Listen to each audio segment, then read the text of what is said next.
You're listening to the Deep Purple Podcast, a fan podcast about one of the most legendary bands of all time, Deep Purple.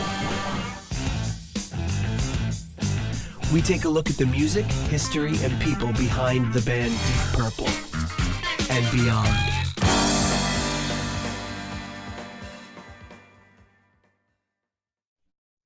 Welcome to the Deep Purple Podcast, the first and only podcast devoted to one of the greatest bands in rock history, Deep Purple. Today's episode is episode number 44, the Rock and Roll Hall of Fame. And coming to you from the home of the Deep Dish Pizza, I'm your host, Nathan Beaudry.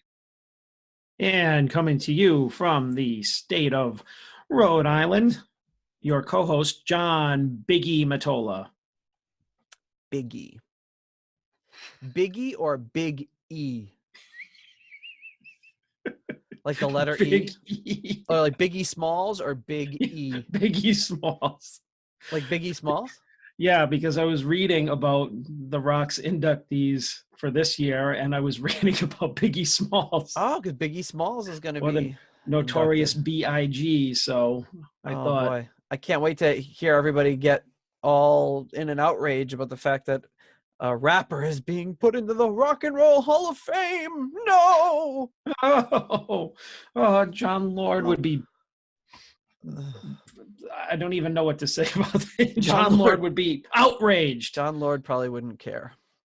Yeah, exactly. I don't think he'd be like Biggie who? Yeah. I just can't believe it's been 43 episodes and I've never mentioned Deep Dish Pizza before. No, I think you did in the couple of episodes ago. I think that's your shtick now. Did it? No, I think I mentioned the Chicago hot dog, the Chicago style hot dog. I got a bunch I've got a bunch of other local cuisine that I can bring in. Good. No, I think that's funny. Now you're doing the local thing, and I'm doing like the random nickname thing. The random. So yeah. But you always throw me off because you started doing Birch nicknames, then you started doing Rhode Island facts. Now you're just doing random things that are sort of related to what we're talking about. So like now I don't know what to guess anymore. Yeah, it's just by my whim. Yeah, there you go. So.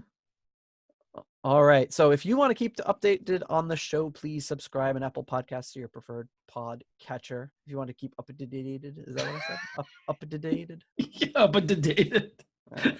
I was wondering if that was in my head or not, but then I saw the look on your face. I figured probably not. You can get Nate's tired today, folks. I've had a rough couple of days. Oh boy. This should invigorate me though. Yeah, if you would like what you're hearing, you can always become a patron on Patreon. Help new people discover the show by leaving us a rating on Apple Podcasts. We like 5-star ratings. And speaking of patrons and Patreon, we'd like to thank them at the $10 Super Champion tier. Steve Seaberg of Name on Anything or All the World's a Stage.net, and All the World's a Stage.net, I should say. The $5 tier, Clay Wambacher, and new patron alert, Greg Sealby joining the $5 tier. Woohoo! Clay was getting very lonely there ever since Steve Seaborg moved up in the world. So I think Greg just came in and just felt bad for him and wanted to keep him company. So thank you, Greg. We appreciate that. At the $3 tier, as always, Peter Gardeau, Ian DeRosier, Frank Thielgard Mortensen, and Mock Robach. Rhode Island version.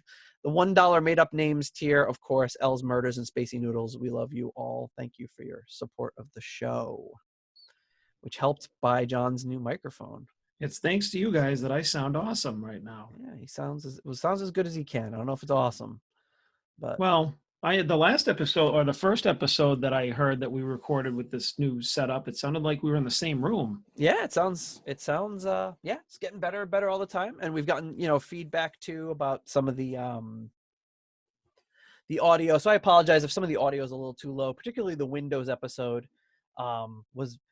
It's very difficult when you've got all those different dynamics, when you've got this really, one violin playing, a lone violin playing, and then an entire band playing. So I think I might even just remaster that one and re-upload it so the audio is a little bit better. But we do our best to try to get this out there. If you've got any feedback about the audio feed, please let us know. We'd like to thank everybody at the Deep Dive Podcast Network, Riot Sabbath Bloody Podcast, The Simple Man at Skinner Reconsidered, and Terry T-Bone Mathley at T-Bone's Prime Cuts. And then thanks to the patron saint and archivist of the Deep Purple podcast, Jorg Planer. We appreciate your support as always. Speaking of Jorg Planer, I did have a message from him after our Windows episode went live. And he said, you remember the guy that was reading the German poetry? Yeah. So he wrote and said, the German Vincent Price, that's what I called him, is a German actor, Klaus Lawitsch, which I might be pronouncing wrong. You won't find him in the album credits because his part isn't on the album. I don't know why. Maybe just the German language, maybe copyright reasons. So there you go. Did he tell you what he was saying? Klaus. No, he didn't give me a translation. Oh, well, maybe next time. We'll get an exclusive. Maybe I'll have Jorg on the show to do some real-time translation. And then all right, with that we got a new sponsor this week. I want to share with you our new sponsor. Thank them for their support. Whoa, what just happened there?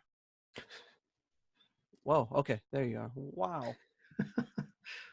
That was kind of crazy. My computer's been acting a little weird. I'm getting a little worried about the future of this show, because if this computer dies, it's not going to be good. Then the podcast dies with it. It might. But anyway, here's a word from our sponsor.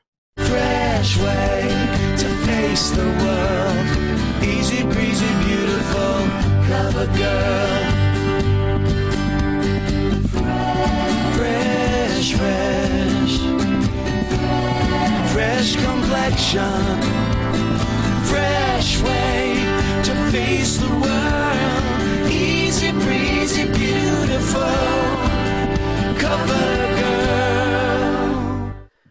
CoverGirl, we'd like to thank them for their support of the Deep Purple podcast and their amazing makeup products. I use their products exclusively. I don't know about you.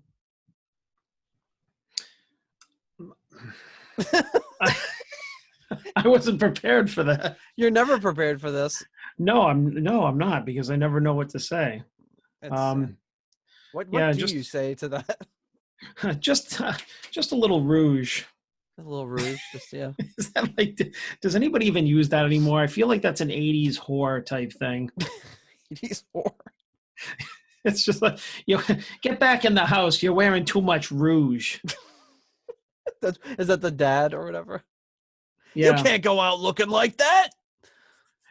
Yeah, you can't. Yeah, that's too much. Yeah, it's one of those. I feel like that's one of those things that you don't hear about anymore, like a lobster thermidor. Didn't you bring that up in the last episode?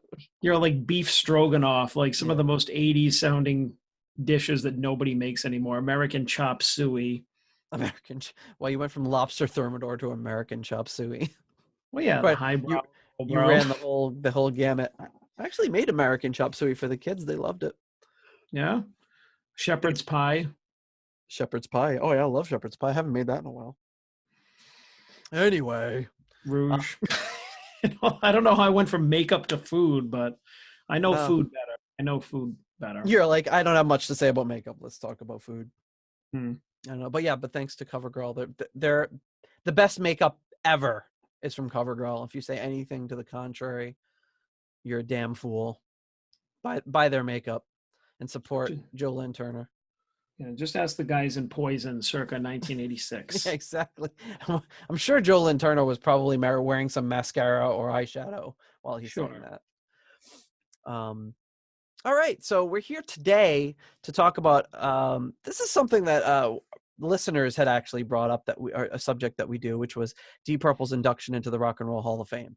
And full disclosure, I had and maybe have a hard time caring about this and caring about the Hall of Fame. I was actually on a great episode of Alphabetalica where we talked about the Deep Purple induction to Hall of Fame. It actually was a really fun time talking about it. And I'm sure we'll have some fun talking about it today. But as far as like the Rock and Roll Hall of Fame, like I both don't really care about the Rock and Roll Hall of Fame, and I also do not care about the people that are all outraged every single year when their favorite band doesn't get in, but some other band does, and they get all bent out of shape about it. Or God forbid, someone who is not technically rock and roll gets into the Rock and Roll Hall of Fame, and it's like, oh my God. And the whole, like, we go through the whole cycle every single year. It's the same with this and with the Oscars and with everything just goes through and the Super Bowl that we just went through. People all bent out of shape. Oh, it should be a rock and roll band. Why isn't AC/DC in the Super Bowl? Or why isn't it this? People get so bent out of shape about it, and I have a really hard time caring. Same. All right. Well, thank you for listening to this episode. The end. But in the interest of the subject, I think it is an interesting subject to talk about. There's there's kind of, we don't really get too much into the drama usually in this show, but there's some drama surrounding the Rock and Roll Hall of Fame.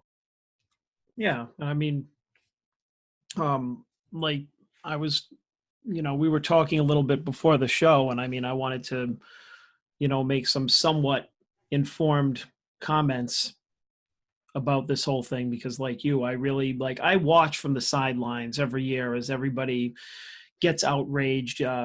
Everybody from Eddie Trunk on down are just like, oh, this one got snubbed and that one got snubbed, and I just have I have opinions on it, but I try to, I guess, in thinking about it, and we're like, okay, we're going to talk about it.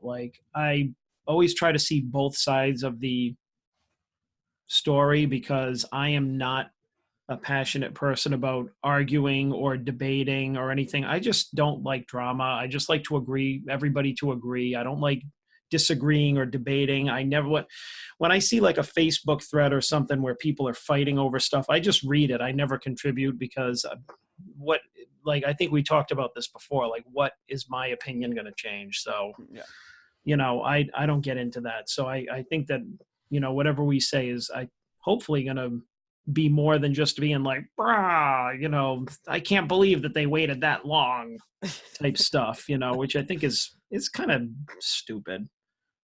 Yeah, I mean, there's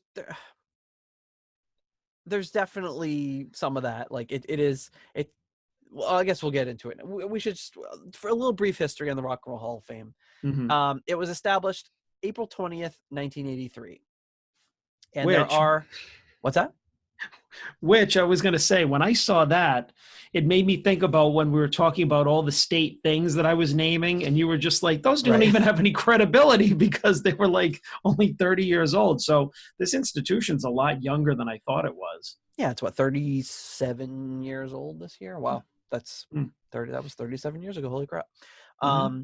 So it's relatively new in terms of pop music and rock and roll music. And honestly, I think a lot of the drama and fighting could easily be avoided if it was just called what it should be called is the Popular Music Museum or something, or the Music Hall of Fame, or maybe something the Pop like Music that. Hall of Fame. Because the Music Hall of Fame, right? The first inductee should be Mozart or whatever, But this is popular music. I don't think there's anything in there older than, well, there couldn't be anything in there older than the 1940s, 1950s. Yeah, I know they have a criteria, but don't ask me what it is explicitly. Well, there's a few things. One is you have to become eligible, it has to be 25 years after the release of your first record. Mm-hmm. So, and then from their website, it says, a nominating committee composed of rock and roll historians select names for the performers category, singers, vocal groups, bands, and instrumentalists of all kinds, which are then voted on by roughly 500 experts across the world. Don't know what that means. Those selected to vote include academics, journalists, producers, and others with music industry experience. Artists become eligible for induction 25 years after the release of their first record. Criteria include the influence and significance of the artist's contributions to the development and perpetuation of rock and roll. Block approval voting is used, with those nominees who receive the most votes being inducted. Subject to a minimum of 50% approval, around 5 to 7 performers are inducted each year. So that's the rundown of how it works. And then I guess one thing I could share is there's a list here of if I didn't break my computer again. There's a list here that I can share of the rock and roll nominees. See if I can share the screen with you. Year by year when they were inducted. So we can kind of go through the list, and it kind of sheds some light on the early days of the museum and what was going on. So let's see if we can share this with you. Here we go. You see that all right? Yeah, a little bit. So can you see the whole screen? Yeah. Okay. So it looks like the first group of people inducted was 1986. Chuck Berry, James Brown, Ray Charles, Sam Cooke, Fats Domino, the Everly Brothers, Jerry Lee Lewis, Little Richard, Elvis Presley. Not a shabby first group. No, you missed Buddy Holly too. I'm sorry. Where's Buddy Holly there? Oh, yeah. Sorry, I skipped over Below the Everly Brothers. But yeah, I mean, that sounds about what you would expect. Right. So probably very little controversy that year. Like, yeah, okay. All of the best people. Like 50s and 60s, like rock and roll artists, people that started American rock and roll. Exactly. Then you get into the second year, you've got the Coasters, which is kind of surprising to me. Like, I don't really know much about them. Eddie Cochran, Bo Diddley, Aretha Franklin, Marvin Gaye, Bill Haley, B.B. King, Clyde McPhatter, Ricky Nelson, Roy Orbison, Carl Perkins, Smokey Robinson, Big Joe Turner, Muddy Waters, and Jackie Wilson. So right off the bat from those first 2 years, you're seeing a ton of artists that are not what I would consider rock and roll. You know, Marvin Gaye, B.B. King, Ray Charles, unbelievable musicians and songwriters, and I love all their stuff. But I mean, B.B. King, rock and roll? I mean, not really. He's blues. He's straight blues. All right, but see, here's where, like, you know, I feel like like, I don't know. I haven't heard a lot of people talk about this, but just forgetting about who does the voting, because right away you said, what was it, like 500 experts or something like that? I mean, I don't know. I feel like it should probably be like a vote put out to, like, it should be just like a popular vote of like fans. But that notwithstanding is like, you know, you have to really think like what, like you were talking about, oh, my favorite band isn't inducted or something like that. Well, then I think about the people that I pay attention to or that I hear gripe about it every year are all fans of the type of music that we like anything in this vein of music, like Deep Purple, Black Sabbath, Kiss, right? So we consider that rock and roll. But what is the definition of rock and roll? So when you go back to what the original definition of it is, if it's like, you know, not strictly defined as what we grew up with it as, the roots of it are in that kind of music, and blues, jazz, swing, hip hop, which is why I can understand why some of these people got in, because it's like, sure, you know, Ray Charles, you listen to him, you're like, oh, he's not rock and roll. But I don't know, I would argue that he is the roots of rock and roll, because the type of music that he played, you know, is part of those early genres that influenced it. So that's one argument for it, is what I would say. I mean, that's what I got out of it when I went and I read what the definition of rock and roll was. And I mean, not, you know, the term was coined in Cleveland by the disc jockey, or most famously, Alan Freed, who coined it rock and roll. Like the other type of people that are on there, like, you know, Buddy Holly and Little Richard and, you know, people like that, I'm assuming. But earlier on, the term was used in like swing music and things like that, although not popularly. So it's like, if you want to go back to, like, my guess is that, you know, when whoever they was,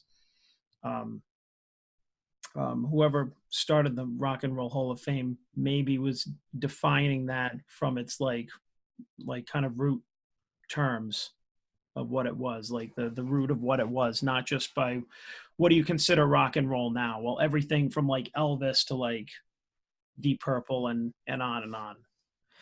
Yeah, So and I what do you think think about that argument? yeah, and I remember all of the early like hip hop acts in like the early '80s and everything. They were always in the lyrics talking about how they rock and they roll and everything. You know, it's like I really, again, I don't. It doesn't matter to me. I don't care. I would rather listen to, if Ray Charles isn't rock and roll, then I don't care, because I'd rather listen to Ray Charles than most other rock and roll acts. He's incredible. Um, but I think it just shows from the very beginning here, you could have people that are not technically, wouldn't be considered rock and roll, like James Brown, straight soul, you know, like, would you call him rock and roll? I mean, he could. Depends on what your definition is, but at any rate, But if it falls under that umbrella term of like what rock and roll started as, then yes. Yeah. I mean, but then the other side of it is I could understand like why most people would say that based on all the people that have gotten in, and some of the later nominees, why it should just be called maybe the Popular Music Hall of Fame rather than rock and roll. Because I think that most people do think like we do, is immediately when you think of rock and roll, who do you think of? Well, not some of these people. yeah. I mean, Chuck Berry, the first one on the list, obviously, is Mm. Chuck Berry, Jerry Lee Lewis, Little Richard, Mm-hmm. Elvis Presley. But then you've got some like soul and blues kind of guys too. But at any rate, these are all legendary performers who deserve it for sure. But I mean, they were influenced though of that. I mean, even like, I mean, I think didn't even, don't quote me on this, but didn't even like Coverdale like cite like Otis Redding as like a vocal influence? I'm not sure. Quite possible. I know And I he's. mean, even if he didn't, I mean, you can hear that like in his voice. So I mean, it's just like, and I mean, look at Glenn Hughes. I mean, some of the stuff that he played was like, you know, straight up funk and disco. And then he's done like, you know, some really just like out there, like heavy shit with Tony Iommi, to just like, he did a blues album like in 1990, I think, which was like kind of a straight ahead blues album to like, you know, all the other styles that he's done too. So, I mean, you know, that just shows that his influence is like everything. But I mean, I would consider him a rock singer. Of course, yeah. And musician. I mean, listen to the first Trapeze album, and you wouldn't think that, like, you know, whatever it was 10 years later, he'd come out with Play Me Out. Yeah. Yeah, that's for sure. Yeah. But anyway, that's kind of the beginnings of it in the very early 80s. You got Stevie Wonder getting in there in 1989, the Beatles and the Beach Boys getting in 1988, which was probably their first eligible year or so. I can't imagine the Beatles would have had to wait much beyond their beyond the early cutoff there. And then, you know, what people get really, if you scroll down the list here, what people get really upset about is, you know, something like, say, Nirvana getting in before Deep Purple, and everyone get all up in arms because, oh, Deep Purple's. But there's other factors there. The fact that, you know, Kurt Cobain died, you know, at a very young age, early on, when at the peak of his fame, and that's going to definitely catapult him. And Nirvana is, you can't really argue the influence that they've had on the music scene, on popular music at the time, and, you know, what, for good or for bad, however you feel about it. And I definitely, if you'd asked me 25 years ago, I'd be like, Nirvana, it's so stupid. But like, I don't, you know, I can really appreciate what they did a lot more now that I'm not a, you know, a stupid teenager. I still don't like their music, but I mean, I'm not going to deny their I guess historical importance any less than the Beatles, who they're not, you know, you've known that they've just never resonated with me either, but I'm not going to deny that they're historically important. Yeah, there's another one I'm looking at right there, The Who. Never got The Who. I don't get it at all. And fittingly, they're being inducted by U2, a band that I get even less, in 1990. But, you know, I can't deny the impact either of those groups. It's just not, like you said, neither of them resonate with me even in the least. But that's the thing now is like, if you go even further up the list, then you have like, then it gets to the whole thing about bands being snubbed, because that's the one that I see Yeah. is like, here's a list of bands that got snubbed again. And I mean, I think that that's just everybody, like, fans, anybody with an opinion, kind of being like, okay, there's the eligibility of this band. And like, Kiss is a big one for me, obviously. Is like they always talked about, oh, the Hall of Fame doesn't matter. The Hall of Fame is stupid. It sucks. Kiss got snubbed again. Oh, Kiss got inducted. Oh, wow, we got to go to the ceremony now. And then it's like, and that's the Getting all thing that I dressed don't up. get is that all these people shit all over the Rock and Roll Hall of Fame. And not all of them show up, because there are some people, like, I think Axl Rose wouldn't show up. And he actually sent a letter saying, like, I don't want anybody accepting in my behalf, or like, I reject it. And I think one of the Sex Pistols did the same thing. He wrote a letter and was just like, I'm not coming to this thing. But then there are other people that are just straight up, the screw the Rock and Hall of Fame. And then they show up and they're like, oh, it's for the fans. And it's just like, I really don't know what kind of statement that's making, because it's like they go through this whole, you know what I mean? They don't like this institution, but they still go to the awards night, and it's kind of like confusing to me, like why they would do that. Well, it's a difficult position to be in, because if you don't go, you look like you're being a jerk. And if you do go, then you look like you're just kowtowing to that organization or whatever. And then, they're just like, I mean, even there's a like a video, like a 2-second video of Paul Stanley going, I'm Paul Stanley, and the Rock and Roll Hall of Fame can blow me. And then there's some people laughing in the background. But it's like, you look at their resumes, stuff like that. You look at, like, same thing, like, like a bill or something like that for when a musician comes around. Ace Frehley, they're like Rock and Roll Hall of Fame inductee. And like, they don't have any problem slapping that on there to, like, promote themselves. And, and it's just like, I feel like you should pick one or the other, Yeah. And Kiss is a great example too, because that's a band that the drama around that was kind of that the basically the powers that be at the Rock and Roll Hall of Fame just didn't like Kiss and weren't letting them get inducted for whatever reason. And even when I was a non-fan of Kiss, that's right, I'm calling myself a Kiss fan. I've heard it. Yeah, that's right. It's something you never thought you'd hear me say. But I appreciate what Kiss does now, and but even before I liked Kiss, I would not have argued, oh, Kiss, they shouldn't be in the Rock and Roll Hall of Fame. It's like, well, how many damn albums have they produced? How long have they been around? They've been huge. They've been like a fixture on popular culture for the better part of 40 years. To deny that they belong in this organization you're just kind of lying to yourself at that point. Right. But I mean, what does belonging to this organization even mean? That's the whole point. Is like, it seems like all or a great majority of rock fans, including the bands, just hate it, and they're snubbed, and they're like all pissed about it because their band doesn't get. And then if their band gets in, they're like, "Yay, we did it!" Hey, And then it's like, I don't know. I just think it's really unusual that everybody just like seems to throw a hissy fit over it, and they hate it until they get their way, and then they seem to like it.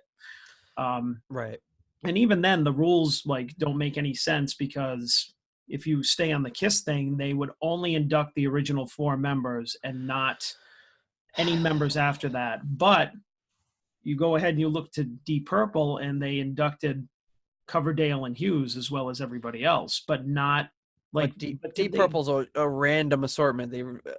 We'll get to that in a minute, but yeah. But didn't they like? But they did. Wasn't it that they had those 2 guys in, but they had in Nick Simper, but not Rod Evans or something like that? And there's 6 people that they did not induct and 8 people that they did, and we'll get into that in a little bit. Yeah, that's also really confusing to me. Yeah, it's definitely weird, and I just I feel like, as far as the Rock Hall thing and all that goes, like, it also feels like that they just kind of manufacture this drama. It's like any website you read where it's like top 10 albums or top 10 or top 100 guitarists or whatever. They're just written to generate controversy and get clicks and get people to read. And get advertising revenue, so I just and I can't understand why everyone always falls for it and goes like, no, how could you possibly say this album was number 10 if this album is number 5? And people they fall for it every time. And it's the same thing with the Rock and Roll Hall of Fame. Like, how can this person get in and this person doesn't get in? Like, because, man, that's just the way it works. Well, yeah, I mean, it's the same thing with any kind of election process or whatever. It's like, I mean, you can only have so many people every time the voting comes up be part of it. You can't have everybody. Right. And as far as the Rock and Roll Hall of Fame goes, it's an American institution, and Deep Purple just isn't that big in America. I mean, we know this. If you're listening to this from Europe or elsewhere, you might be like, what are you talking about? But it's just true. I mean, on the radio, you've heard Smoke on the Water, you've heard Highway Star, and you've heard Hush. Have you ever heard any other song by Deep Purple on the radio other than those three? Maybe Perfect Strangers occasionally. But yeah, maybe 30 years ago. Oh, but now? Yeah, I mean, on a classic rock station, they'd only play those three songs. Like, I don't think I guess even Perfect Strangers would be a deeper cut, even though it was big at the time. But right, but it's kind of in that weird zone where it's not considered classic rock, even though it's 30 years old, or 35 years old at this point, right? But it's that's pretty much in America. Your average person on the street knows Smoke on the Water. They know Highway Star, and they know Hush, but they don't really know it's by Deep Purple, but they hear it and they go, oh, that's by Deep Purple, and that's it. Like, there's not much else. Well, yeah, it's not like anybody's gonna recognize Getting Tighter anytime soon. That's definitely not coming up in the rotation. But yeah, I mean, you make a good point there as well. That there is a lot of manufactured drama, and that I guess in some circles, or I mean, if you talk about it, then I mean, Deep Purple was bigger in America, though. Like, at one point, I mean, at the beginning of their career, I mean, they weren't doing anything over in their home country, and they were huge over here. Yep, and that pretty much shifted after, which is funny because once they started to get really good, they kind of shifted to the other way around. Yeah, I guess the UK audiences had more discerning tastes. And it is very weird how that happens, because even on Kiss's Creatures of the Night tour was like a commercial failure over here. They couldn't even fill half stadiums, like 11,000 people, but then they go to Brazil and they play to like 200,000 people or something like that. And it's like, it's just insane, like how, or Australia, they're playing to just huge stadiums of screaming fans. So it's like, how do you even account for that? Yep. How that shift happens only a few years later. But I mean, but anyways, yeah. So Deep Purple, Hall of Fame. So they had a history of not getting in. Their first year that they would have been eligible to get in would have been 1993. Which obviously didn't happen. Took 20 more years. Wait, 20 more? No, 23 more years. Holy crap. So the bands that were inducted that year, Ruth Brown, which I'm ashamed to say I don't really know. Cream, Creedence Clearwater Revival, The Doors, Frankie Lyman and the Teenagers. I don't know. No. Yeah, see, some of that I don't understand. Yeah, some of them I don't get, because it's just like, listen, I'll be the first one to admit if it's like U2, like, I get it. They deserve to be in the Rock and Roll Hall of Fame. Do not care for their music at all. I've never heard anything by them that really did anything for me, but I get it. But some of these, like, for all I know, Frankie Lyman and the Teenagers are incredible, but I've just never heard of them. So, well, and that's the point too, is like, I get, if we had enough time and read up a book or something about maybe Frankie Lyman and the Teenagers were this hugely influential at whatever point they were big at, and this is why they were considered that, then I would get it, and I would be like, oh, okay, that makes sense. But I mean, to me, it just sounds like another band that we had on one of our Roots of Deep Purple episodes that's just like, oh, okay, yeah, exactly. This is largely forgettable, kind of like you know, Ritchie's first band where he was doing that little, you know, shimmy dance and everything. Like, Yeah, the you know, it's Outlaws. like, yeah, I exactly. I mean, I mean, that's I'm reading through their singles right now, and not even any of their singles. Oh well, Why Do Fools Fall in Love? Maybe. I Want You to Be My Girl. I Promise to Remember. The is, ABCs of Love, or my favorite of their songs. I'm Not a Juvenile Delinquent. oh, that's so 50s. Is it? Are they a 50s band? Yeah, this was 56. Those are all those tracks See. were from 56. Now, is there anybody notable? Was there anybody in that band that I was don't bigger recognize these later? names. It- the, the Teenagers are an American doo-wop group most noted for being one of rock music's earliest successes, presented to international audiences by DJ Alan Freed. There you go, Alan Freed again. Okay. The group, which made its most popular recordings with young Frankie Lyman as lead singer, is also noted for Okay. being rock's first all-teenage act. Oh, so kind of like the first boy band almost. Okay. The members of the group are Herman Santiago, Jimmy Merchant, Sherman Garnes, Frankie Lehman, and Joe Negroni. I haven't never heard of any of them. I like the Except, Negroni though. Negroni is a good drink. yeah. It's like Campari, gin, and what else is in there? Mm. Sparkling water, lime juice, something like that. Really I tasty. don't know. I'm usually partial to a Aperol Spritz or Campari Oh, Spritz myself. Aperol Spritz is You know, around way to 5 p.m. on a hot summer night. perfect. All right. Yeah, baby. So the last two, the last three 1993 inductees are Etta James, Mm-hmm. Van Morrison, and Sly and the Family Stone. See, now I can see most of those, Mhm. but I mean, if you're looking at it, I guess in a historical context, something like Frankie Lyman and the Teenagers, even if they were big for like a year or something like that, and they had some kind of influence, and then they went away. I mean, I could get that.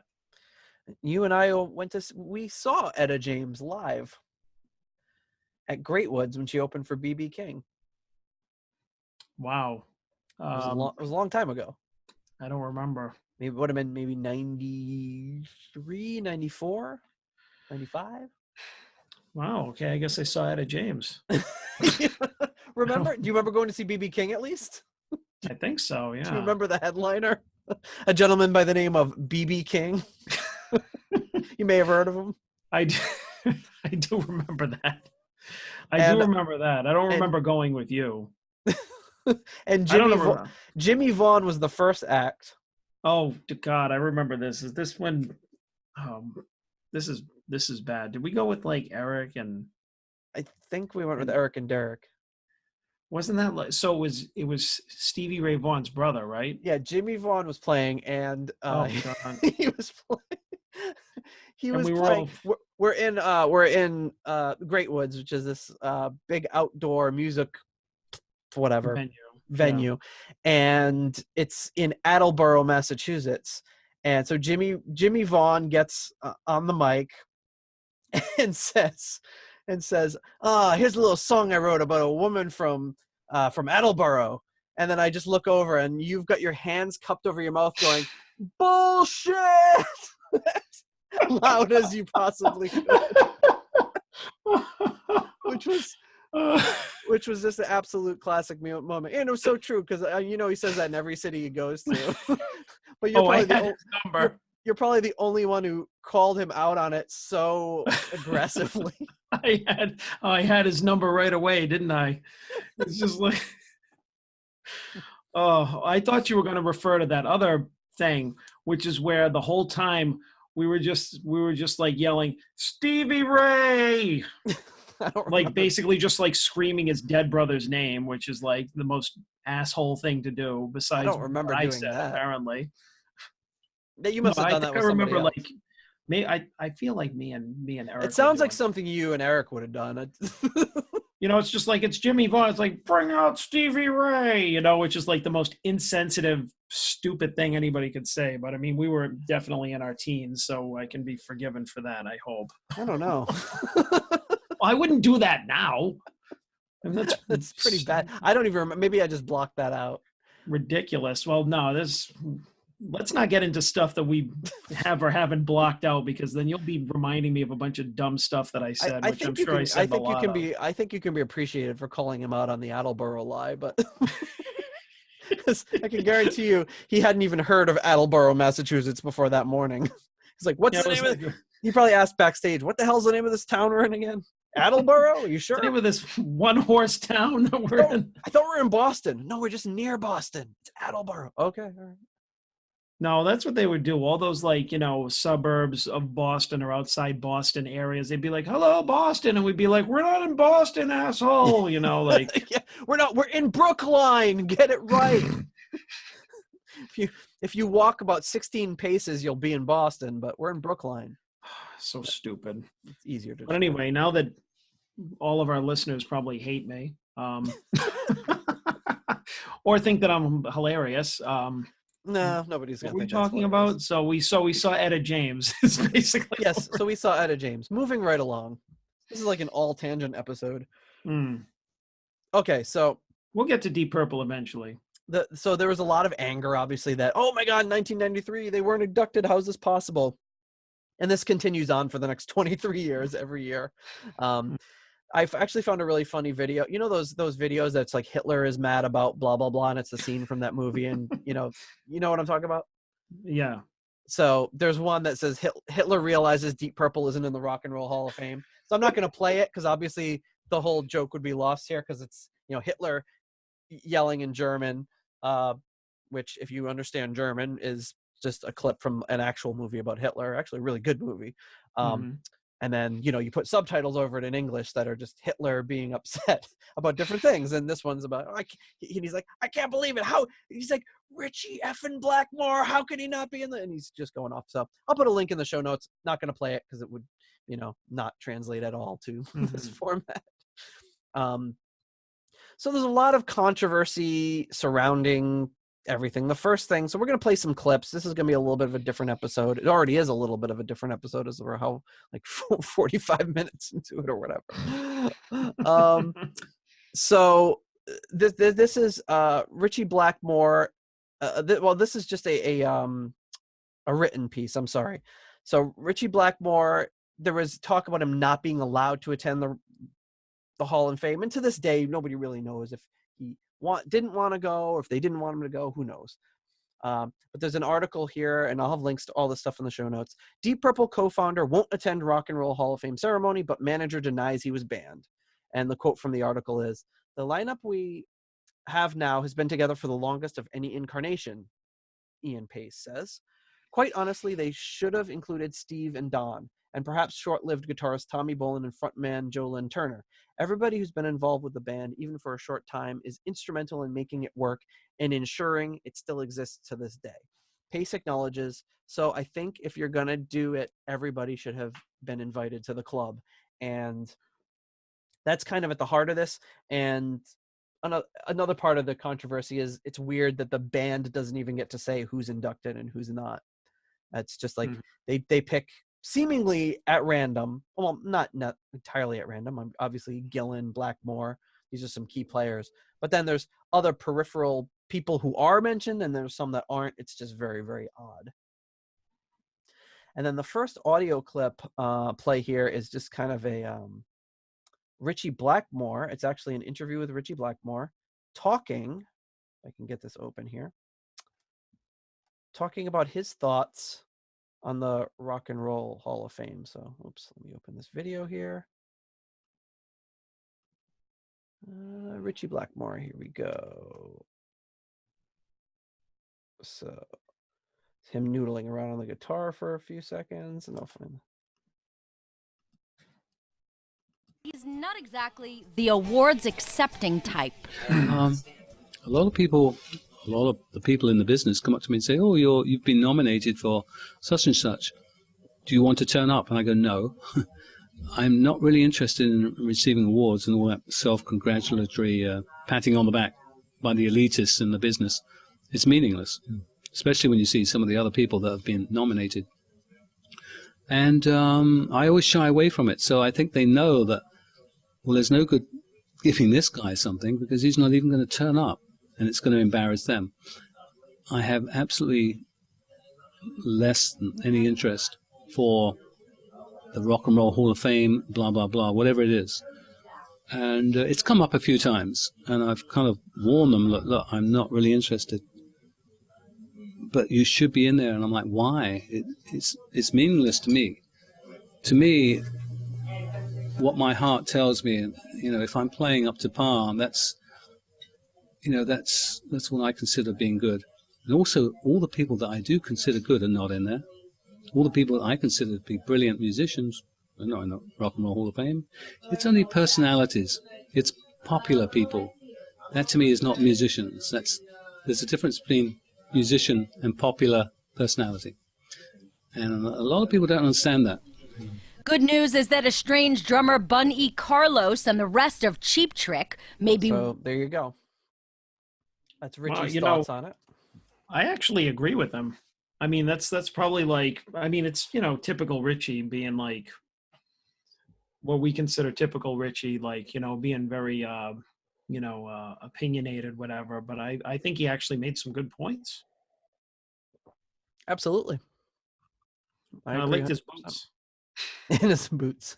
It looked like he was like in a weird, like one of the Hobbit homes from Hobbiton, like, because it looked like the ceiling was like really short, like he was he looked like he was just in a British pub or something. Like I could just picture him hanging out in like places that have like dark wood and like like stained glass windows and like low lighting. Like it looked like a 4.5 foot ceiling. I don't know where, like it was just all crouched down in there. But hanging out like he bought like the sets from like The Princess Bride and was like just and the leftover costumes. And just like is hanging out in that world like forever. So but I think he made some good points. I mean that's one way to look at it. Roger Glover in an interview says, "It's not that special to us. I mean, it's special that people support us. Yes, we're very thankful for that. And lots of people, from Metallica to Alice Cooper to Rush, lots of people wondered why we weren't in there. Actually, we didn't get in twice." Meaning the 2 times, 2013 and 2014, before we got it. And what do you answer that with? Well, it's not that important to us. And now that we've gotten it, it's still not that important to us. It hasn't changed my life in any way, except I got a gong and a free mug. But it's a bit of icing on the cake. A friend of mine, when he was getting an award like that, said, the real reward for what you do is getting on stage and playing every night. That's the reward. Something like a recognition like that, it's just a bit of an icing on the cake. That's it. Not really that important. So that's Roger Glover's feelings on the Rock and Roll Hall of Fame. So I've got a few like kind of after interviews and stuff, but maybe we should just kind of go right into it and go right into the Hall of Fame induction. What do you think? Mm-hmm. So I'm going to play this and we might stop it a few times, but there's a few different basic parts to it. First off, there's kind of an intro video about the band. Then we go into Lars Ulrich's induction speech. And then there's kind of short speeches from all the members that are up on stage. And the people that are there, Ian Gillan, Roger Glover, Ian Paice, David Coverdale, and Glenn Hughes. And then they do a musical performance with the current lineup of the band. So here we go. Let me just cue this up. See if I can get this going. All right, find the right spot here in the video. All right, here we go. The Deep Purple induction.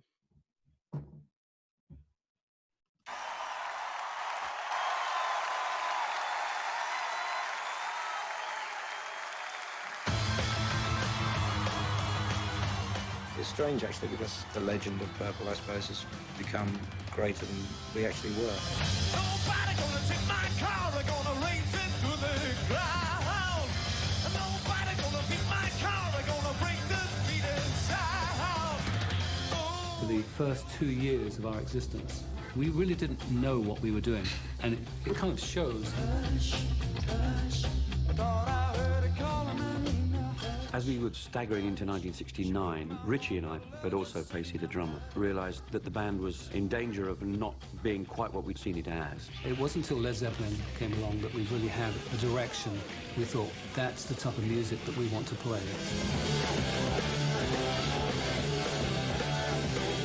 Right at that point is when Ian Gillan and I joined the band.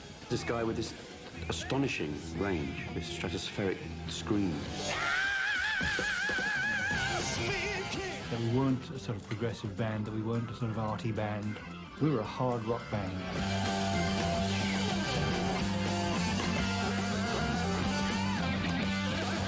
We were all, at that time, very much masters of our own sound.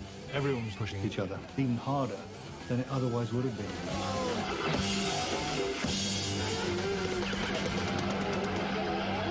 I've never really thought about the mark that I've left on rock and roll by playing basically just 4 notes.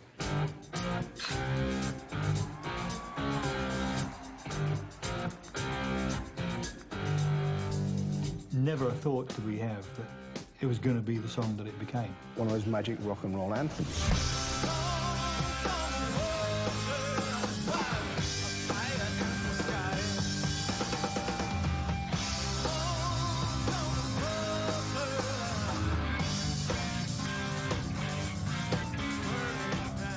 The separate things that every one of us could provide made Deep Purple what it was. I'd like you to welcome Glenn Hughes and David Coverdale.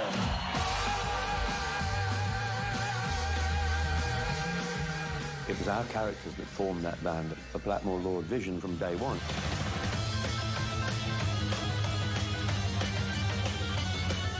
I think the most important thing is to emote one's soul and to play what one is feeling.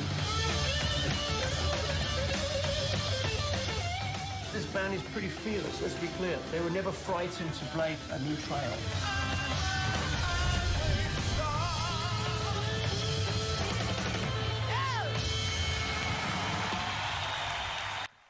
Even included some California Jam stuff there. Oh, that was exciting, yeah. Here's Lars. Good evening. I am Lars Ulrich, and I am... That's right, that's right, that's right. And I am seriously fucking honored to be here. For Christmas, my middle son gave me this coat. And seriously, I literally just took the tack off at Backstage. The color, I kid you not, says Deep Purple. Seriously.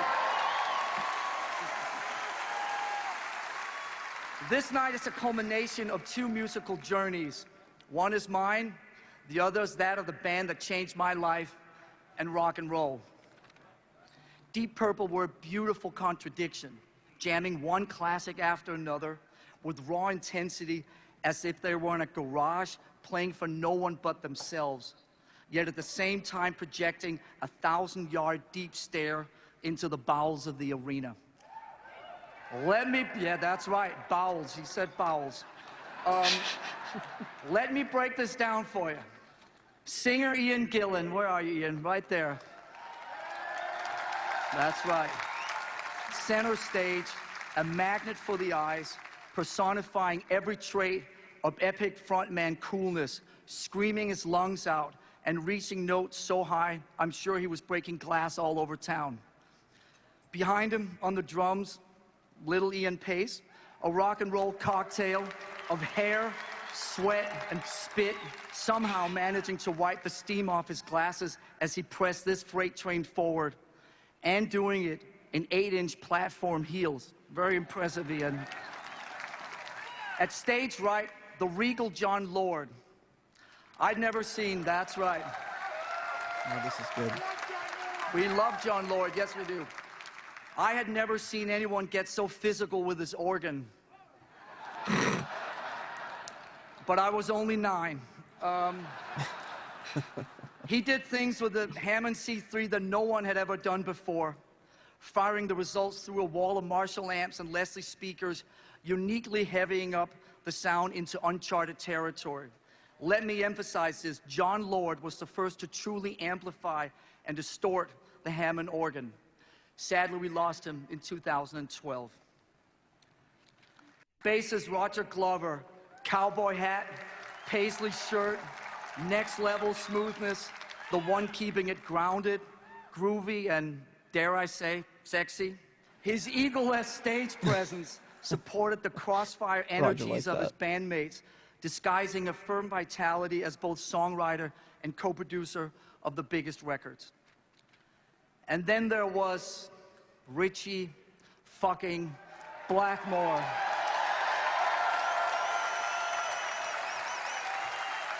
What he did with the guitar did not seem feasible. He played it straight, he played it sideways, upside down and all around. His fingers, hands, arms in a constant ballet of movement and unpredictable motion. The sounds, the screeches, the pick slides, grinding against the speakers, playing it with his ass, his boots, throwing it in the air, all the time projecting a peculiar mix of showmanship, control, and aloofness. With almost no exceptions, every hard rock band of the last 40 years, including mine, traces its lineage back directly to Black Sabbath, Led Zeppelin, and Deep Purple. That's right. And as far as I'm concerned, these three bands should always be considered equals for their songwriting, their recordings, and their accomplishments. Let me, of course, give a well-deserved shout-out to everyone else who has played a part in this story, including the three other inductees tonight. Singer David Coverdale, who blew me away with his unique bluesy pipes and the quirky mic stand. What the hell was that about? What was that about? And bassist Glenn Hughes, white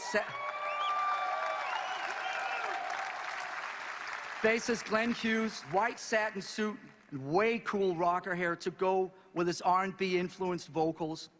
And last, but actually first, original singer Rod Evans, who was the voice of the formative Purple in the late 1960s and on the first hit single, Hush.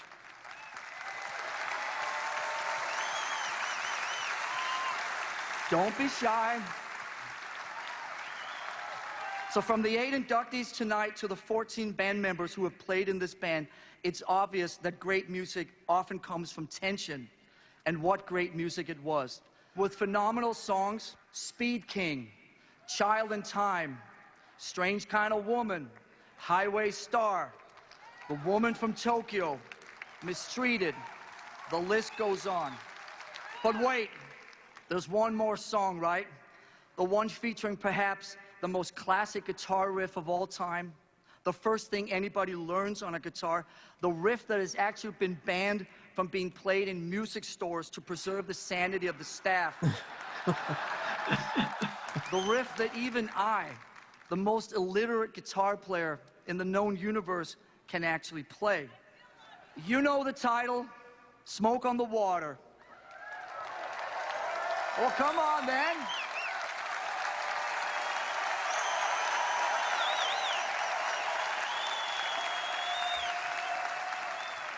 That's right. But if that's all you know, even to this day, think of it as a big, heavy door into a legacy without end, one that remains as vital as ever in its latest incarnation, touring the world, blowing minds, and still changing lives.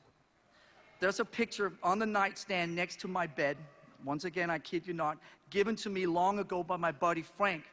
It's a photo of Deep Purple with my face photoshopped on top of Ian Paice. Sorry, Ian. It was a present. That's how much Deep Purple still means to me, to the fans here tonight, and to the millions of followers around the world. They should have been here a long time ago. They are now here where they belong. I've always wanted to say this. Please welcome to the stage and to the Rock and Roll Hall of Fame. Give it up for Deep Purple! Oh, so here they go, making their way to the stage. Everyone's wearing sunglasses. Must have been really bright in there. That was a really great speech.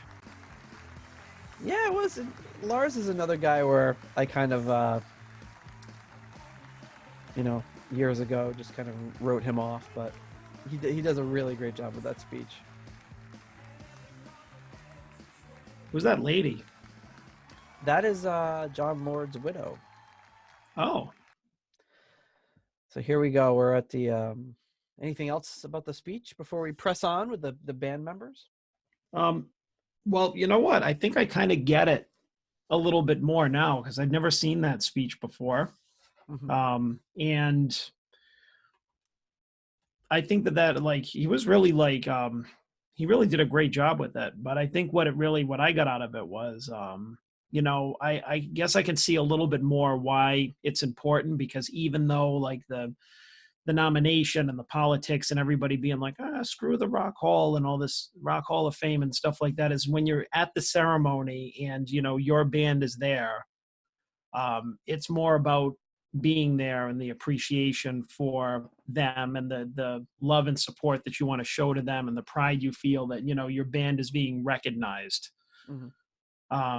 Like all those words that Lars said, you know, probably meant more, you know, and that they were being broadcast out meant more than, you know, the plaques that they gave them or whatever, you know, they received. So it's like, that gives me a little bit more, like I said, perspective on the whole thing. And I'm sure there could be a lot of younger folks who, or even maybe not younger folks, but people who grew up on Metallica and just never really thought much about Deep Purple. But if you hear, if say Metallica is your favorite band, but you'd never really listened to Deep Purple, you hear Lars talk that way about them and saying, I'm going to check some of their stuff out.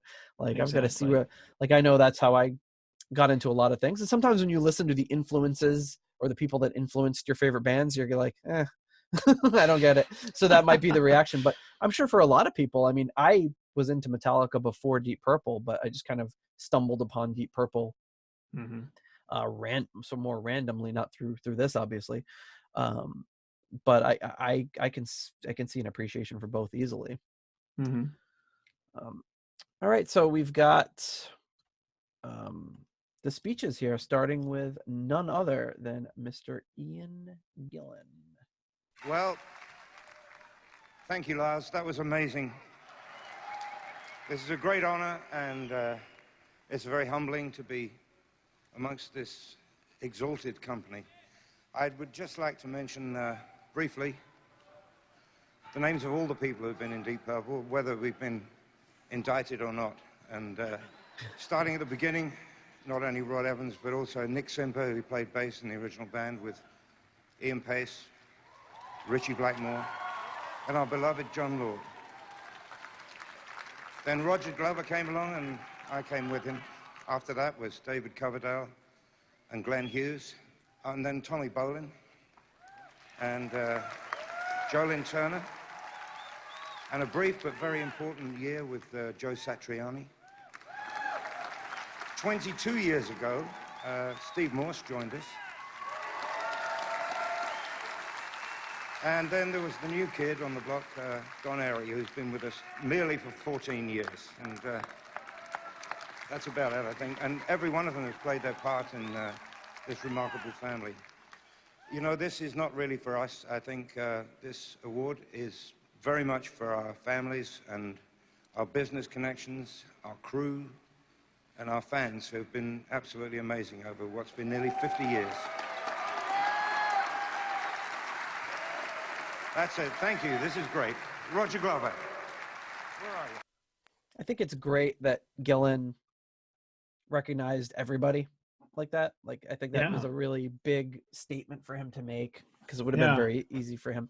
Because I always think of Gillan as just kind of dismissing everything out other than like kind of his time in the band. I don't know why I think that, but yeah, but hearing him say like Rod Evans and Nick Simper and like Tommy Bolin's names, like just acknowledging them, that was like, because, you know, you think, you're just like, oh, why would he ever talk about them? That's not his version of the band. But that was really like I think like a classy thing for him to do. Like, and really, like it or not, Ian Gillan is the public face of Deep Purple, and has been for a really long time. So it has a lot of extra weight coming from him.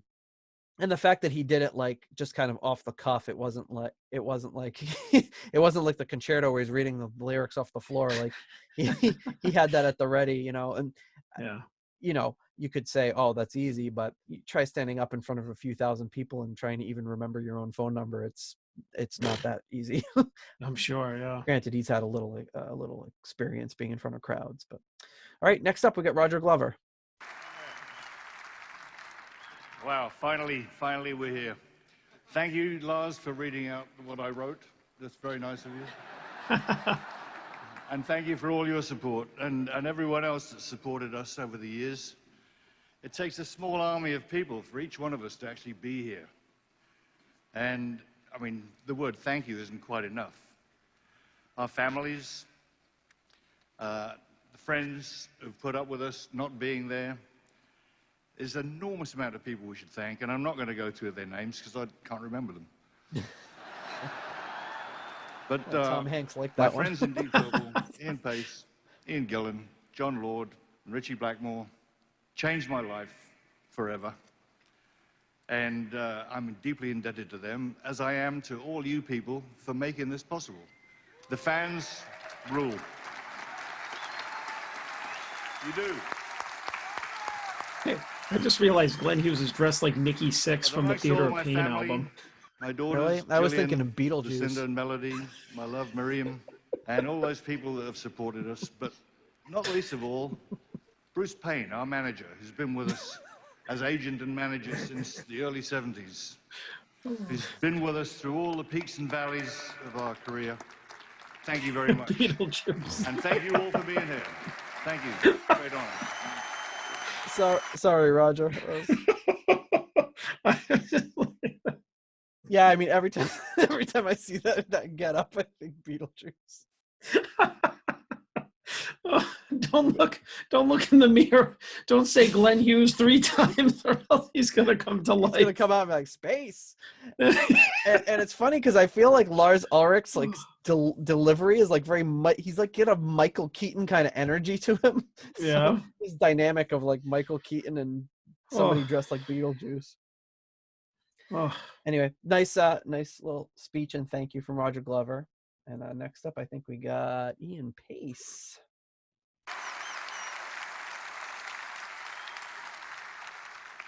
Hi. This delightful lady is John Lord's wife, Vicky. And we thought it was really important and necessary that she would be here to represent our good pal who left us 4 years ago. So Vicky's going to hold on to this, even though it's quite heavy.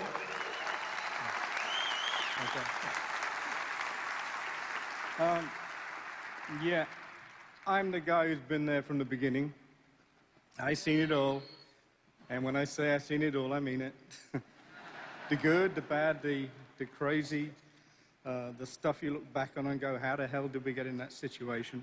But bands are a weird conglomeration of people. You can work together and you can create wonderful things, and then you find that you can't deal with each other.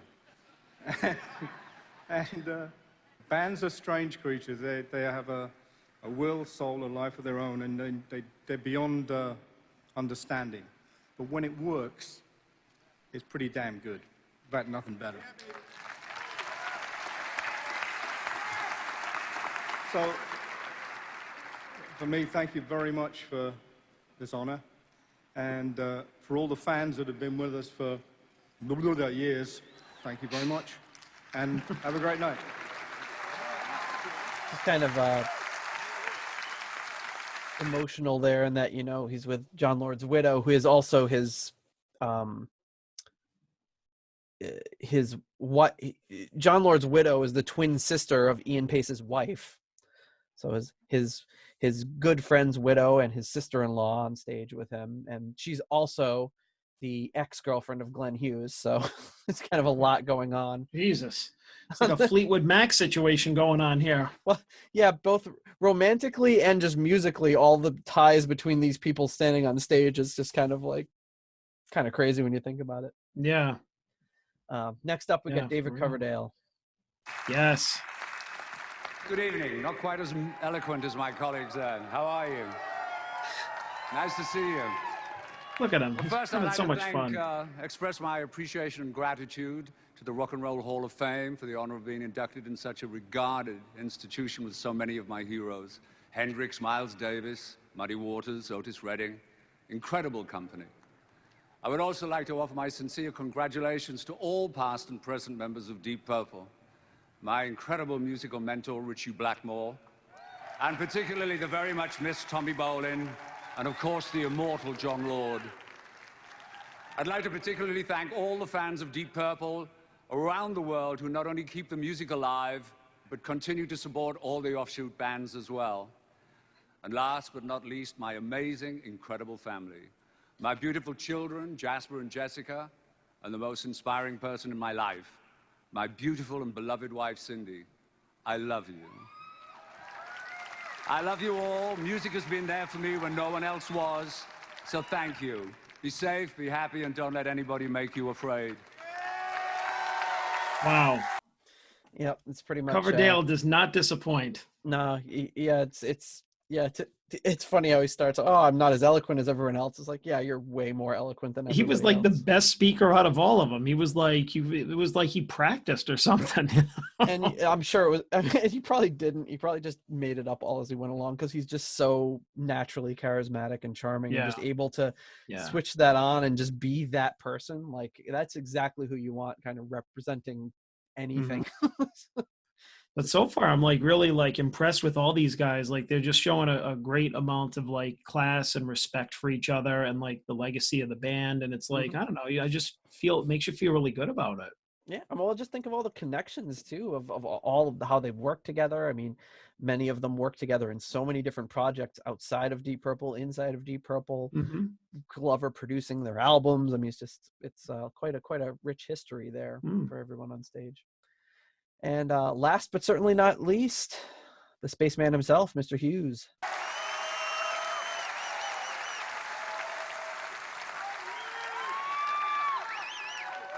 Hello, my name is Glenn Hughes, and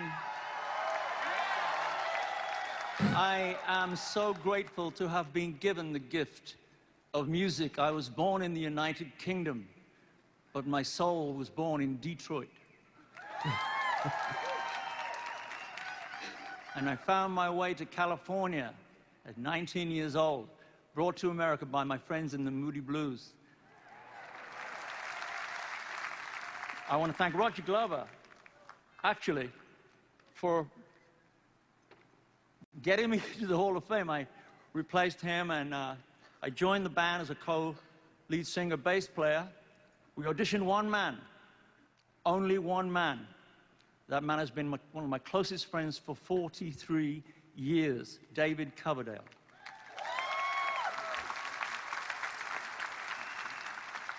To be fortunate enough to play with Ritchie Blackmore, Ian Paice, and one more time, everybody, give it up for John Lord.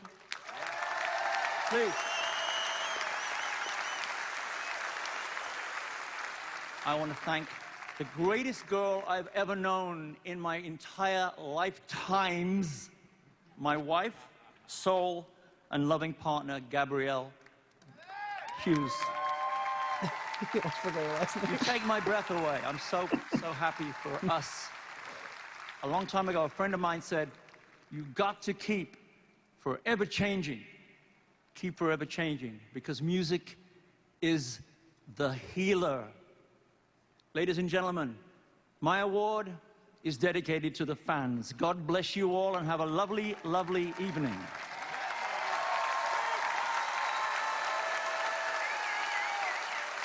I love it. He's like, my wife, Gabrielle. What's her last name again? Yeah, he seemed the most like I don't know, befuddled or nervous by like out of all of them, but I don't know, all the speeches like I think were great. Yeah, it's nice to see the group like that. So there's the speeches there, and then they of course do a performance with those two ingrates that they can't mention. Steve Morse and Tom Airey. I like in typical Ian Gillan fashion, makes a joke of it by saying like, oh, they've only been in the band for 22 years or 14 a mere years. 22 and a mere 14 years. See, that's what doesn't, like, that's what I don't get. And I mean, I'm sure that there's something written about that somewhere, or maybe somebody was wondering about it, but so they did induct Rod Evans, but not Nick Simper. Right. Yep.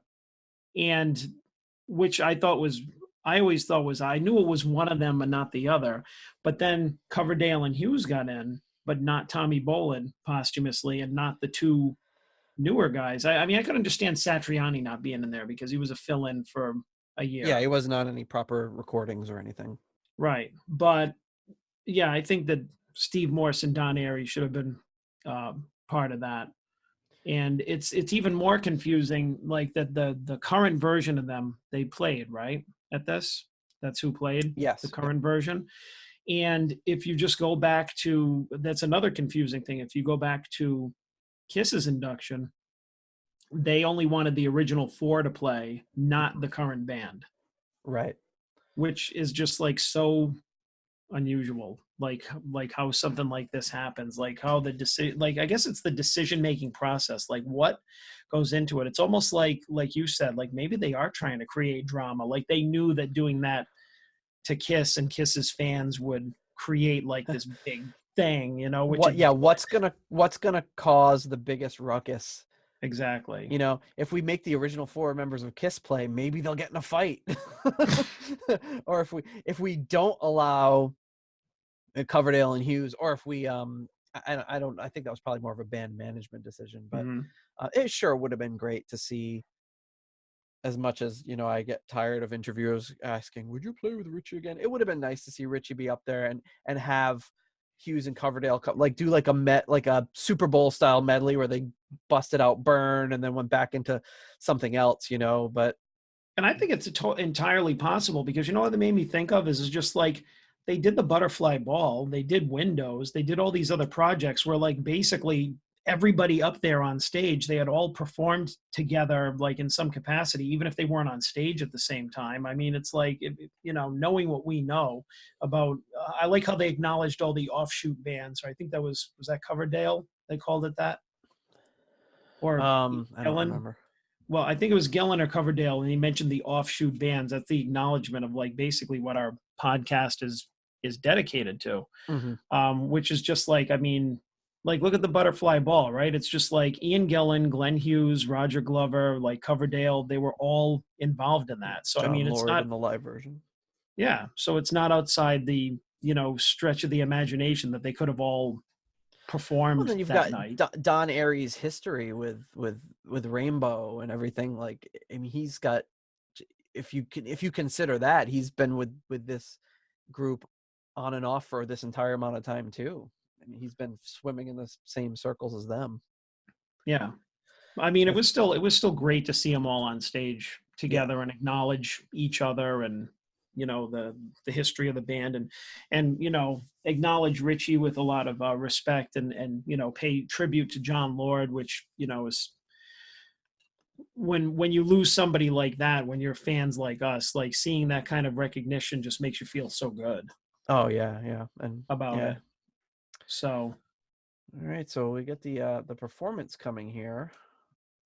Go through that, and we can kind of talk through as we watch it. Let's see when they cut to the performance here. Coverdale and Hughes having a little Hughes and Gillan going in for a little hug.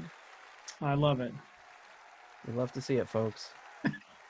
Like Glenn Hughes turned around and was, "It's showtime." And NWA was being inducted to the same thing. That's why they were cutting to Dr. Dre. Here they go. Wow.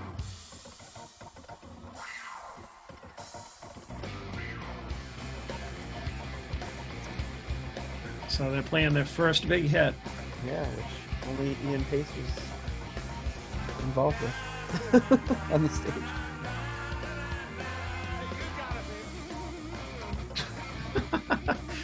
You got it, babe. Morse does a nice job of doing that Ritchie Blackmore. Yeah. Steve Morse is also apparently left-handed, I heard.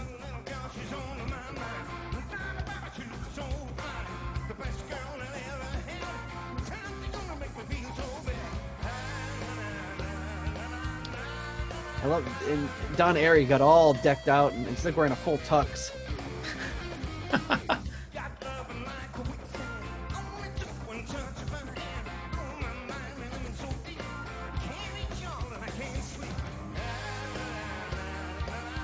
See, I feel like they could have switched off verses with like Coverdale and Hughes or something. That would have been something seeing Coverdale and Hughes do Hush.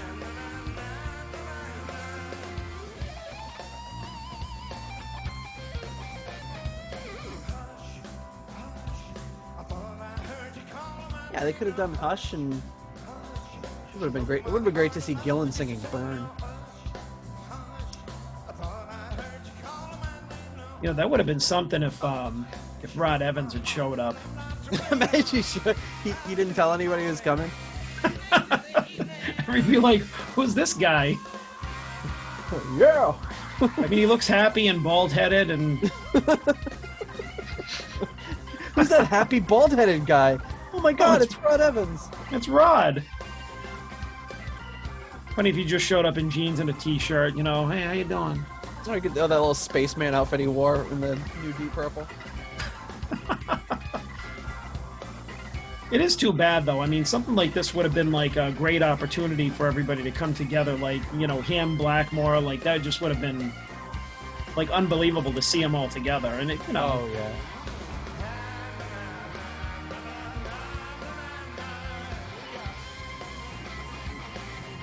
Now look at freaking Don Airey back there. You're right. He looks like he's ready to like park somebody's car or like run somebody's luggage upstairs or something.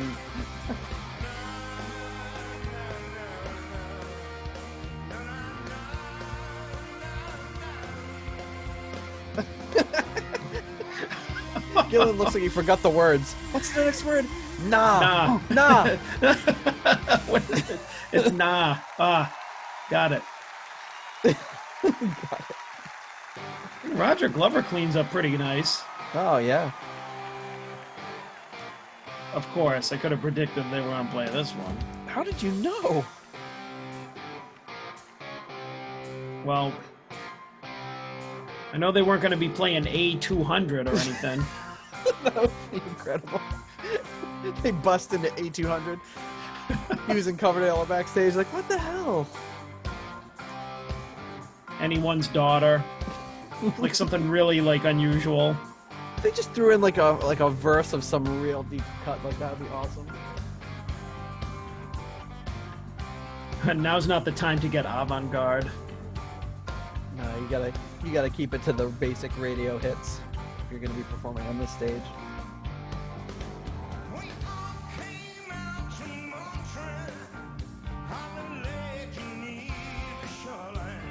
And that's the Gillan that we've seen recently with those dance moves.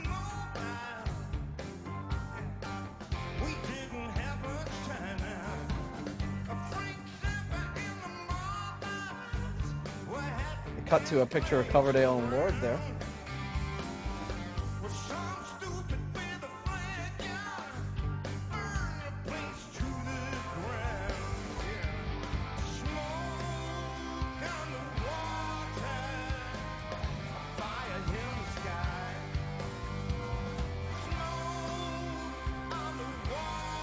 Pretty good performances.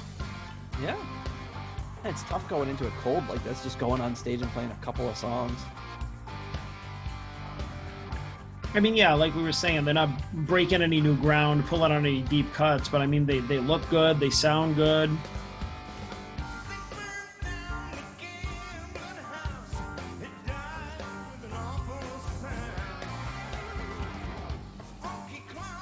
Steve, they cut to Steve Morse, he does that one like, and then he gives a nice little smile, like, you like that? Like what I just did there?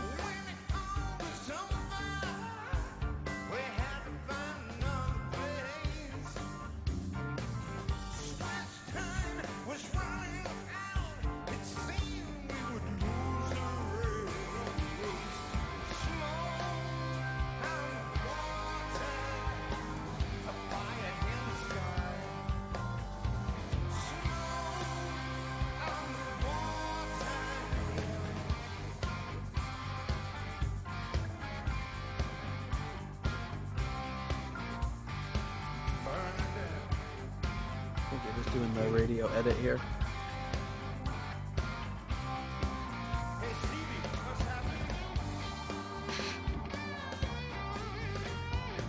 Hey Stevie, what's happening?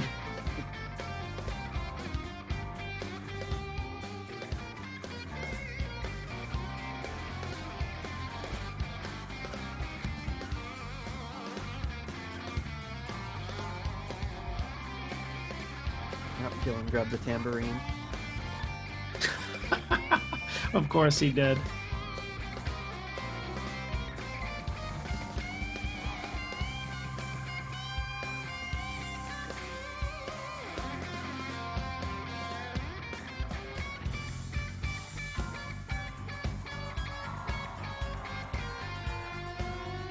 I like how he keeps true to the original solo there. Oh, Elaine Bennett's dance came out for a second. No, yeah, I do like how he kept true to the original solo, but he still, you could tell it was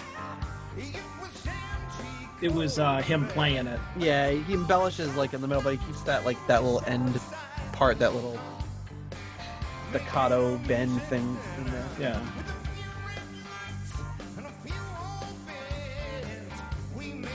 Maybe they're not doing the radio. I stand corrected.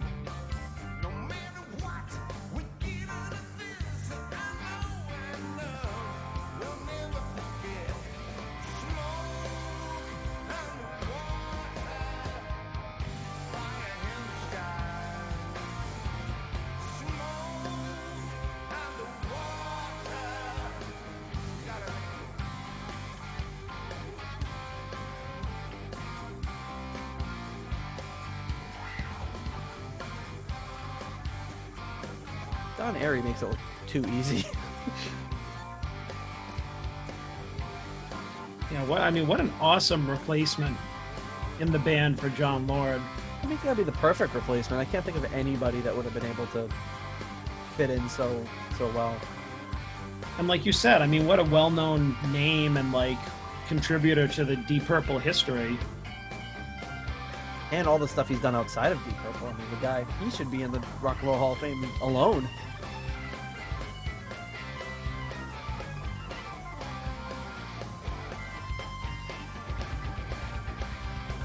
But his style obviously fits in with them. He's playing John Lord's parts like he was there. Yep.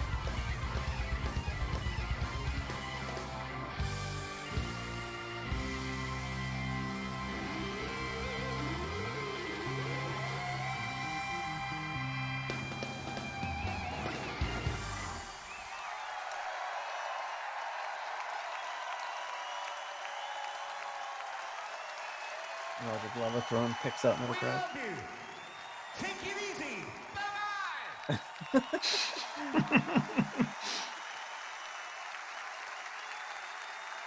Chad Smith. Give him a big round of applause. Stevie Van Zandt to present the Ahmet Ertegun Award for Lifetime Achievement. There you go. So that's the induction ceremony. I really like, if anybody's watching the video, I really like how everybody, even you look at Roger Glover, he's still cool. He's grooving with the bass and everything like that. Everybody looks great, but even the way he stands, Ian Gillan just looks like he's just turned into that kooky old grandpa, just waving his fists around and doing these crazy motions, oh, I think this will be funny. Yeah. We made a place to sweat, and then he wipes his forehead off huh? It's oh God, groan, wah wah, it's but it's not bad. It's just that's one of the things that I love about his performance these days, but he's lost that the edge, that swagger that he had back in the day. Yeah, but it's that makes me love him even more. But yeah, it's replaced with that quirkiness that we all love, from him. It's just too funny. Yeah, he can get away with it because he's Ian freaking Gillan. So. Oh yeah, God, he can get away with anything, as far as I'm concerned. So after this, they did a little press thing, and they have where is it here? We've got Coverdale and Hughes getting interviewed. So you get two old friends here getting interviewed. So it's obviously they're very comfortable with each other. This is backstage, a little glimpse into the inner workings of Coverdale and Hughes. They're going to be asked some questions. And the first question they're asked is, let's see if I can find this. It is, so I think they're being asked about if they'd been in contact with Ritchie at all. So here's kind of their response to that question. Back left. Right, anything? Any? And you, sir? Yes, I have actually. Well, I emailed his manager a couple of days ago and said, you know, I'd heard there was all kinds of kind of stuff going on, which was not really inviting him, so I extended a personal invitation to sit with me. And I never really got a response, but Ritchie and I reconnected in 2012 after the loss of John Lord, just to express my condolences, because I knew, you know, they were founder members, for God's sake, John and Ritchie. And we buried the hatchet of 30 years of inflammatory oratory, which was great. But yeah, it's a big disappointment to me he wasn't here tonight. And also, you know, the memory of Tommy Bolin, of course. He's got his pajamas on, I can only apologize. Busting on Glenn Hughes saying he's got his pajamas on. Get in tight, guys. So they do a little bit of a photo shoot here for a few seconds, and we skip ahead here. Dara, anybody else for photo? I think they're going to be talking. Look, we do have microphone technique apparently after 40-odd years. I say, steady on, old boy. Yes, I think my representatives were talking to the Hall of Fame about Whitesnake getting inducted at some time, probably in my early 70s. I'll be there. Yeah, yeah. Well, I don't think anyone was consciously waiting. You know, Glenn's busy, I'm busy. Really, we have our families and our business and stuff, our music. It's not really sitting around waiting to be acknowledged. You know, we're very fortunate. It's different from Hollywood. We get acknowledged every night in performance. It's not just red carpet. So there's no sitting around waiting. I think as band members, we all knew eventually, if you don't mind me saying so, Led Zeppelin and Black Sabbath, and Purple were called the Holy Trinity of rock music in the 70s from Britain. Yeah. So I think the fans are the ones that have taken the hurt the most. David and I spoke often about maybe next year. It was never really a disappointment. We just let the river flow, and we're here, and we are so grateful to be accepting this award. Thank you so much. Do you want to see how many members are in Whitesnake? A lot. No. Are you kidding? How often do you get to... Isn't the root of a happy family is total lack of communication? I'm not sure, but no. It's the first time, for instance, I spoke to Ian Gillan, whom I'm a huge fan of, was over 40 years ago when we flew to London from Los Angeles to do a charity show called the Butterfly Ball that had been created by Roger Glover. And Ian and I got drunk and threatened to make an album together. He'd do the Elvis songs and I'd do the Little Richard songs. Then 40 years later, we spoke about mutual things going on in the business side of Deep Purple, but to congratulate each other on this on the induction. All right. Other than that, there's no real communication, other than G and I. David and I have been through thick and thin for 43 years and kept a close relationship. Pajamas throw me, dog.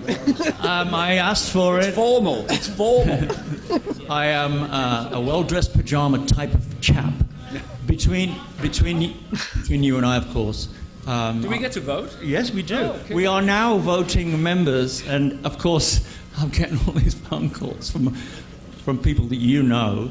The Rock and Roll Hall of Fame, there's a lot more room for great rock music from wherever, you know. So I'm glad that we've opened the door for other rock bands that maybe from a different generation, not too far, because you have to be a certain age to get here unless you had a hit record when you was 4. Evidently. So again, David and I have been really, really close, and long may that continue, and long may the legacy of Deep Purple, the band and brand, continue. Thank you so very much. Cheers. Thank you, gentlemen. Yes, that's all. Thank you, guys. Thanks. I could watch just like a show with the two of those guys interacting. Like, that would be fantastic. Yeah. He's like, these pajamas. He just brings it up out of nowhere. There's a good story in one of the books. I can't remember which one of the books I was reading. There's so many of them now, but where he talks about, they basically, after the butterfly ball, Coverdale and Gillan just like hung out for like 4 days and were like drunk for 4 straight days. Is like, I can only imagine how awesome that would be. Imagine if they had made an album. That was an album I would like to cover. Yeah. Could we cover albums that could have been? Well, we can do whatever we want. We'll have to run it by the board and see if they'll okay that episode. Yeah, we could do. Imagine what the Gillan and Gillan Coverdale album would have been like. Wow. Then kind of, I think the last real thing here. There's actually another interview with Glenn Hughes. It's a little long. I'll put it in the show notes, where he talks about how he hasn't been in contact with Ritchie Blackmore since 1976. Is the last time that they spoke, which is a real shame. And then, where is it? The final thing I wanted to share was kind of the, maybe this one. Oh, I think this is the one, which is the interview with the 3 members that are actually in Deep Purple still. So let's see if we can. Okay, they're going to bring Deep Purple out for some photos. Lars has got the toothpick in. He's too cool for school. Hi, congratulations. We're going to do right to left and then up top, gentlemen. Want a couple more? So yeah, they're doing a photo shoot. Hi, Lars is standing there with his Get right in there. velvet Deep Purple blazer on. Oh my goodness. And they're all posing with Lars. Look at that damn, he leaves the toothpick in his mouth. Oh. What a tool. Oh no, he just took it out. He took it out for the photos. Okay. And then upper deck, everybody. Nice up top. Like upper deck, everybody. Nobody's looking up there. Gillen's like, yeah, you can't tell me where to look. All right, thank you. All right, thank you, Lars. We're gonna open it up for some questions for Deep Purple. All right, Q&A. Lars, beat it. It's a nice way of saying, He's Lars, like, could you please leave? Here we go.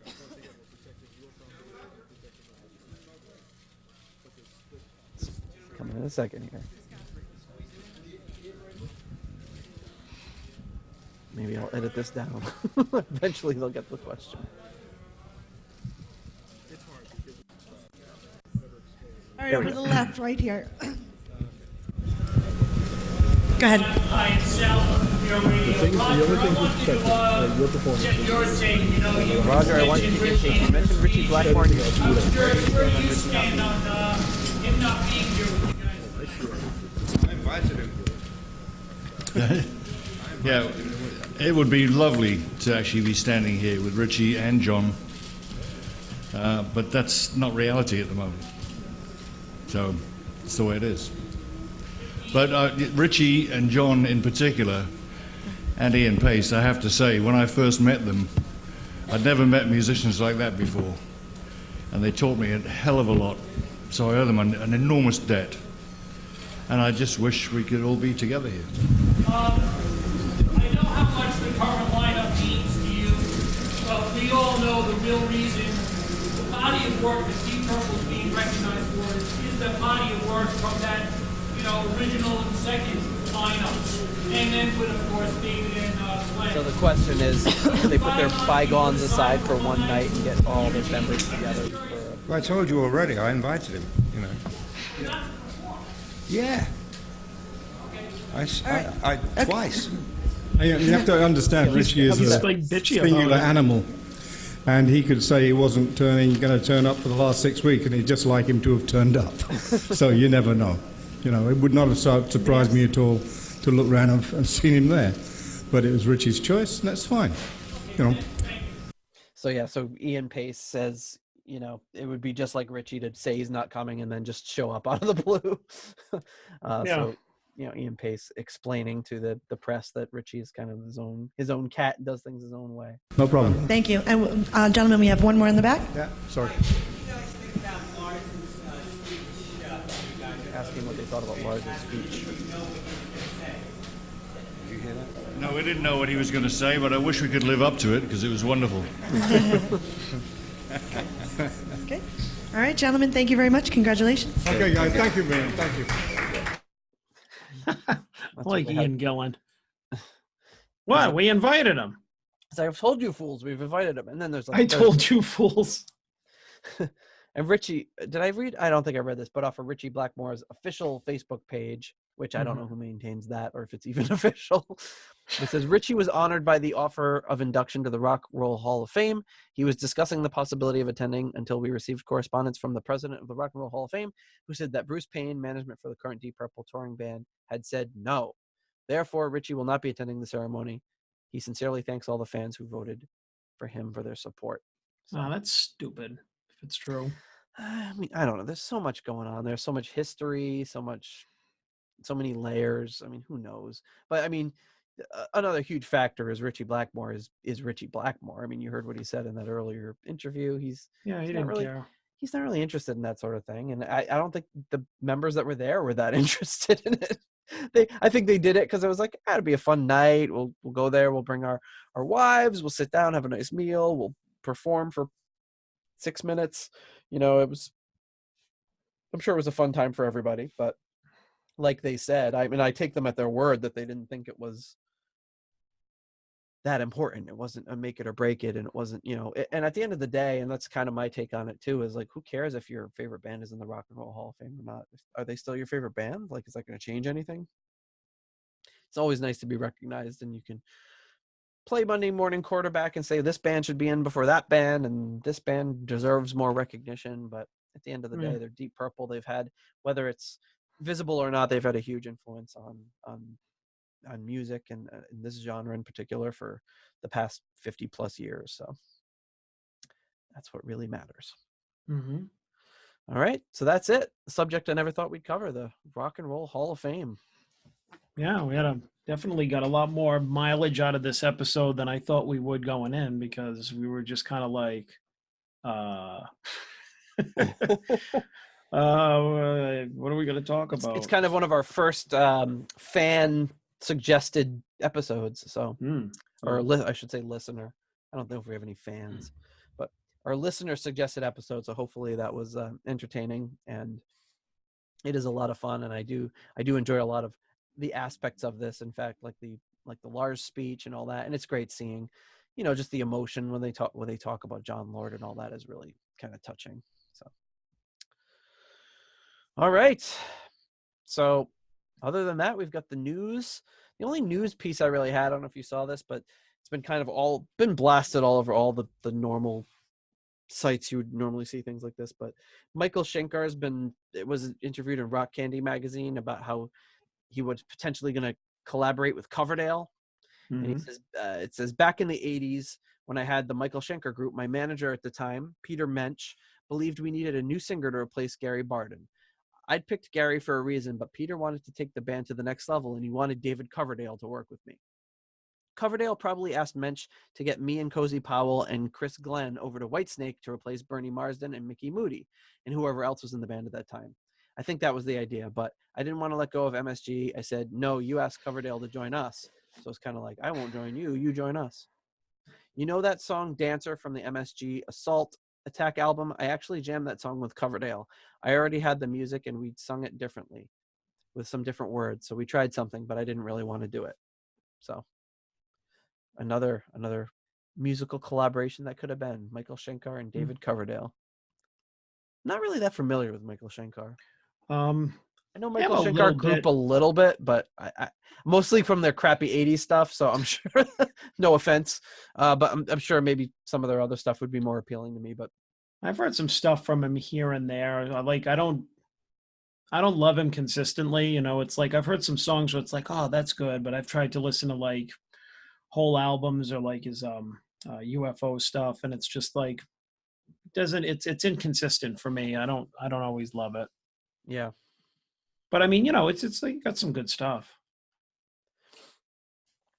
Then when this episode comes out, will be February 24th through March 2nd. In that week, just a couple things. Actually, kind of a slow week, but March 1st, 1946, Tony Ashton was born. A big day for Tony Ashton, who we've covered in numerous episodes. And then from this book by Jerry Bloom, which is called, I think it's called Deep Purple, A Matter of Fact. February 28th, 1970, Ritchie Blackmore's guitar is stolen in Liverpool. And I think it's got a serial number. The serial number is 221737. I don't know if it was a Strat or not, but let me get the book somewhere. But kind of interesting, and I guess it's never turned up. Somebody's got to be sitting on that thing. If you're listening, check your guitar. I don't know if, well, he might have been playing a Gibson still at that point. Might have been a Gibson, might have been a Strat. When was it stolen? February 28th, 1970. He could have still been on he probably was still using the Gibson at that point, that like, I don't know if it was semi-hollow bodied, but check your serial numbers, folks, if you've got a vintage Gibson lying around. 221737. You never know. I mean, maybe John Lord's widow has it hidden in her basement as revenge for him throwing the concerto into the ocean. This would have been when was the last time they did the concerto? I know we have that date somewhere. I wonder if this is before or maybe Blackmore threw the score of the concerto for revenge for this. We don't know. We'll have to do some investigating to get to the bottom of that. It's very possible that the concerto and the score are both being stored at the Blackmore and Lord residences somewhere. Some sort of like standoff, like you hand me the score, I hand you the guitar, same time, same time.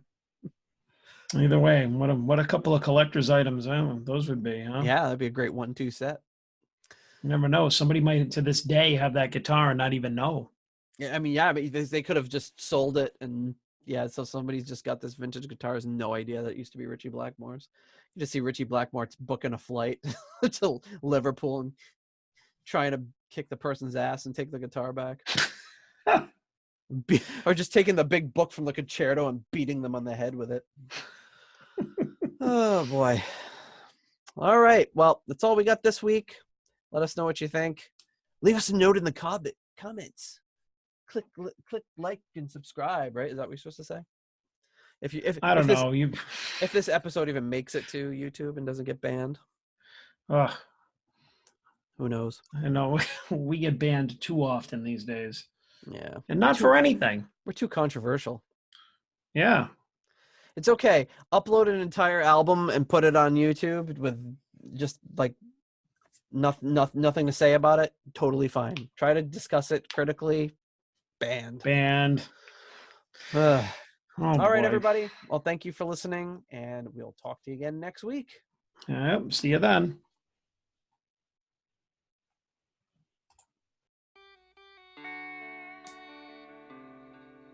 Thank you for listening to the Deep Purple Podcast.